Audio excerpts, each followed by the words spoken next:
നഷ്ടപ്പെട്ട ദണ്ട് തിരികെ ലഭിക്കുവാൻ ആ ബാലൻ പിന്നാലെ ഓടി വരും. ഒരു കുഞ്ഞിന്റെ നിഷ്കളങ്കതയിൽ നിങ്ങൾക്ക് പിന്നാലെ വന്ന് അപേക്ഷിച്ചു കൊണ്ടേയിരിക്കും.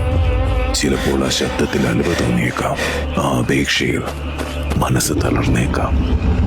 എന്നാൽ അവിടെ നിങ്ങൾ ലക്ഷ്യത്തെ മറന്ന് തിരിഞ്ഞു നോക്കരുത്.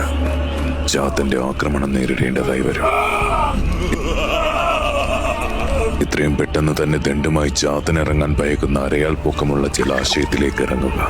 എന്നാൽ അപ്പോഴും വടിയുപേക്ഷിച്ച് ചാത്തൻ മടങ്ങിപ്പോകുമെന്ന് കരുതരുത്. രാവിന്റെ കറുപ്പിൽ നിന്നും പ്രകൃതി വെളിച്ചത്തിന്റെ പടവുകൾ തേടുന്ന ഓരോ നിമിഷത്തിലും ചാത്തൻ കരയിൽ നിന്നും ദണ്ട് വീണ്ടെടുക്കുവാൻ ശ്രമിച്ചുകൊണ്ടേയിരിക്കും. ഭയപ്പെടുത്തിയെന്ന് വരാം, ആജ്ഞാപിച്ചുവെന്നും വരാം. എന്നാൽ സമയത്തിന്റെ മുഖം മാറി മറിയുമ്പോൾ ചാത്തൻ നിങ്ങൾക്ക് മുന്നിൽ അനുസരണയോടെ, അപേക്ഷയോടെ നിൽക്കും. കൃത്യമായി ഈ അവസരം മനസ്സിലാക്കി സ്വന്തം ആവശ്യങ്ങൾക്കായി എപ്പോൾ വിളിച്ചാലും മുന്നിലെത്തി ആഗ്രഹം സാധിച്ചു തരണമെന്ന നിബന്ധന മുന്നിൽ വെച്ചാൽ ചാത്തന് മറ്റു വഴികൾ ഏതുമില്ലാതെ നിങ്ങളെ അനുസരിച്ചേ മതിയാവൂ. തോടെ സ്വയം അടിമയായി മാറി സേവനം ചെയ്യുവാനും ഒരുക്കമാകും ചാത്തൻ. കാലം ഇത്രയും കഥകളിലെ ചാത്തനെ നിങ്ങൾക്ക് മുന്നിൽ വരച്ചിട്ടത് ഇപ്രകാരമായിരിക്കുമല്ലേ? പക്ഷെ തെറ്റി.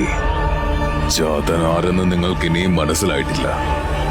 അതുകൊണ്ട് തന്നെ അറിയേണ്ടത് അറിഞ്ഞു തന്നെയാകണം. ചാത്തന്റെ കഥ തേടിയുള്ള യാത്ര ഇവിടെയും അവസാനിക്കുന്നില്ല.